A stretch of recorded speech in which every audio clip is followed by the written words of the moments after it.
everybody, and welcome to another video, and welcome to another review video. And today we are reviewing Frankenstein by Guillermo del Toro. Oh yes, indeed. I saw that film on Saturday, last Saturday. Today is Tuesday, November the 11th, 2025. Only about 44 days until you. So, and I took my time with making this video because I needed to remind myself of certain facts from the book. So I have reread passages from the book. I haven't reread the entirety of the book because that would take even longer. And on top of that, I've got some Warhammer 40,000 and Horus Heresy to read, and I'm rereading the first volume of Elric of Melniboné for like the millionth time. But it wouldn't be me if I didn't at least like refresh my memory a little bit, because it has been some time since I read the novel, and I made notes. And I rarely make notes. I almost never make notes before making a video. Whoa! No, because I was really excited about this film. I have been waiting for a very good and very faithful adaptation of Mary Shelley's Frankenstein, or the modern Prometheus, for quite some time, and I didn't get it. But I did get a very enjoyable cinematographic experience. It is a cinematographic and visual masterpiece. It is a beautiful, very well made film, which can only be expected from Guillermo del Toro. And well, of course, it is an adaptation, and we do have to take into consideration the fact that Guillermo del Toro is a fan of not only the Gothic novel, which Mary Shelley was, of course, a very famous part of, the Gothic novel movement of the 19th century. But he's also a fan of all things horror. That includes the Universal Monsters films, which then, of course, brought a lot of, shall we say, stereotypes into the Frankenstein mythos that people have since started connecting with the story. Because very few people, I mean, if you compare the number of people who've read the book and the number of people who have seen the different adaptations, of course, the more people have seen the films. It's quicker, easier, but it is the fact. So, but I really am trying to avoid in my reviews to just limit myself to comparing books with the film or the adaptation with the source material. And even when I was making the Rings of Power videos, I would say, hey, listen, they could have changed whatever they liked. If the show was good, I wouldn't have so many problems with it, but the show was crap on its own, even if we looked past the fact that it presented itself as an adaptation of the works of Professor Tolkien. So, but I just wanted to point out a couple of things so that people who didn't read the novel, you might have not read the novel, so I just wrote down like the biggest differences that I saw in the film, as opposed to what happened in the book. The greatest difference, really, and that is not a fault of the movie by Guillermo del Toro. It really was started by the Universal Monsters films, and the fact that they connected the birth of the monster or the creature with electricity. In the book, for some people, surprisingly, Victor Frankenstein didn't use an electric jolt to bring Frankenstein's monster or the creature or the demon or the devil or the fiend, all those names he's called in the book. He didn't use that to bring him alive. He's alive! It's also a little bit of a trope there. But no, it was described that he was searching for some like secret substance within human body and psyche and things like that, and then he found it, and then he performed different experiments, and then of course it's the creature is like a conglomerate of different body parts and things like that, which to a certain extent it was in the film, and I appreciated it. When he was when he was trying to find something within, like a living force within humans, and what makes you alive and what makes you like immortal almost. The fact that they made him into basically a Wolverine was also very funny. Like, you know, I've got the healing power, the healing factor. That was interesting. Like so fast, right? So no electricity in Mary Shelley's Frankenstein, to that extent that we know from the adaptations. What's also, and that's very important for the story, is that Frankenstein, he flees right after the creature is born, when it goes alive. He sees what he created.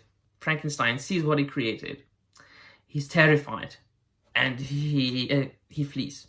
But then he comes back the next day, and the monster is gone. And so the fact that the creator, that your creator, your God, your father, is so afraid of what he has done that he flees just, you know, at the moment you're born.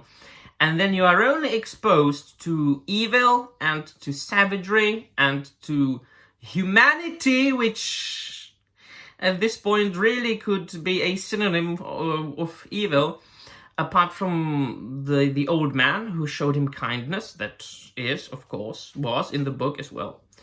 No wonder then that the creature has become what it has become, or what he has become.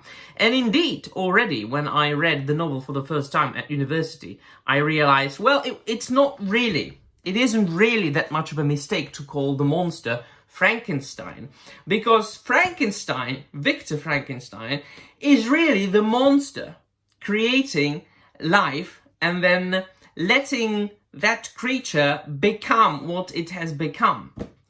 Now, they have depicted, Guillermo del Toro has depicted Victor a little bit more vile and vicious and evil and nasty than he was in the book, a little bit more arrogant.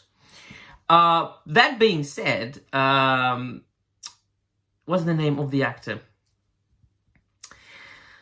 The guy who portrayed Frankenstein and Poe Dameron in Star Wars.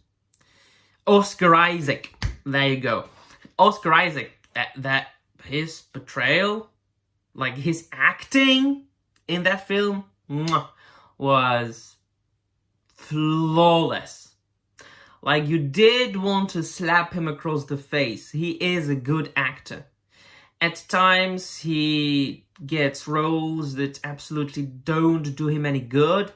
But even then, if he is in something that isn't good, he is the highlight.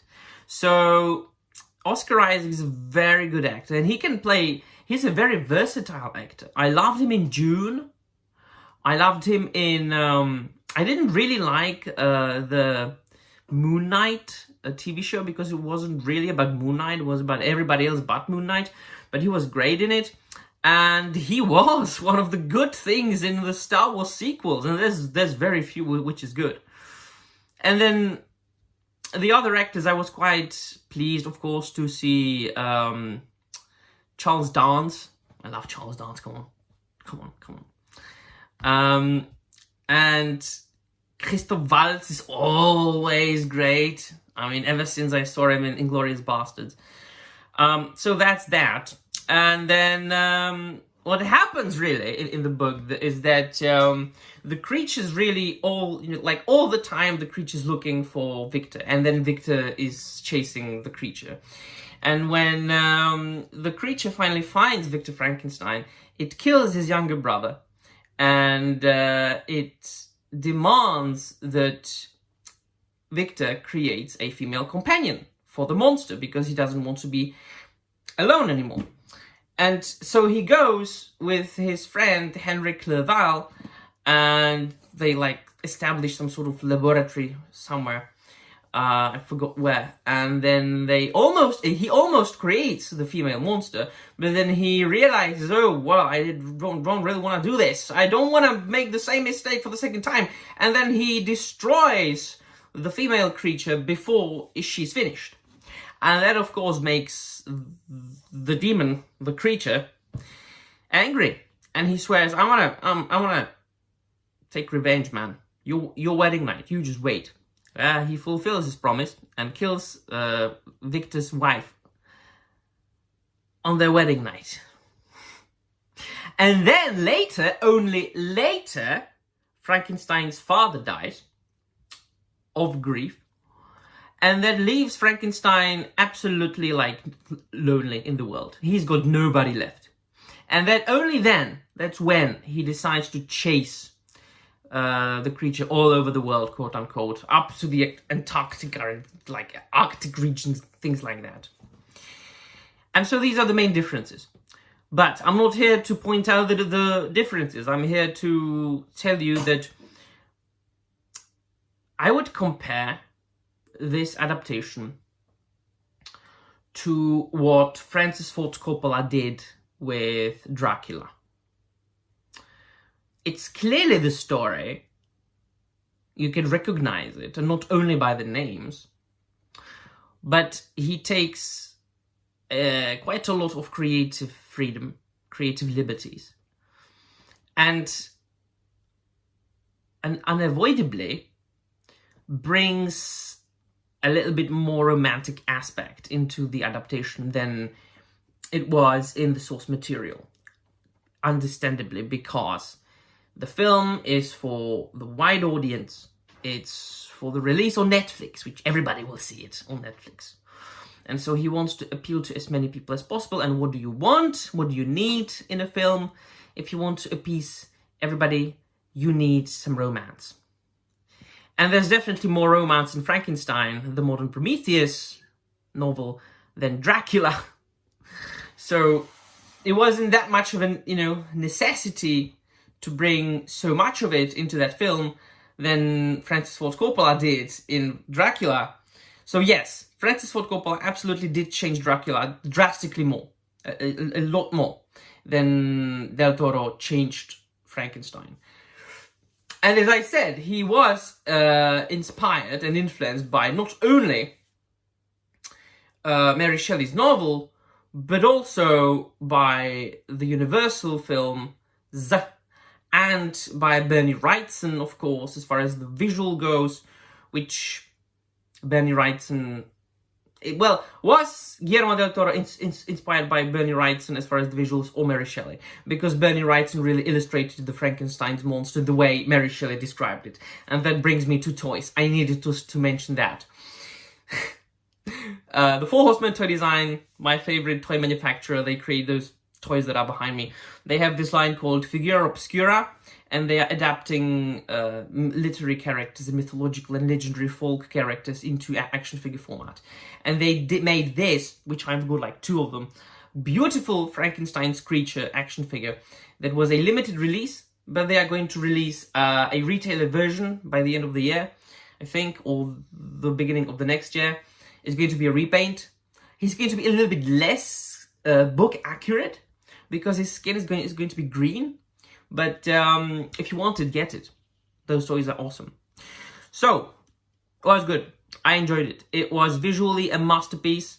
I enjoyed the choices, the visual choices, the cinematographic choices, the directional choices that Guillermo del Toro did. It was clearly Del Toro's film. It was clearly his own Frankenstein. And but that was expected. I did expect that, or I had expected it, and I got it. So I went into the film with certain expectations, and those expectations were met, and I am satisfied. Yeah, and that's what I can say about that. If I want to enjoy like Mary Shelley's Frankenstein, pure Mary Shelley's Frankenstein, I'll reread the book again. And that's what we all should do. We want to read, or we want to enjoy the original, we do go and read the original, right? If we are talking about adaptations, we have to count with the fact that there will always be changes. So let me know in the comments down below what you think, and there will be all. Thank you very much for watching, and I'm out of here.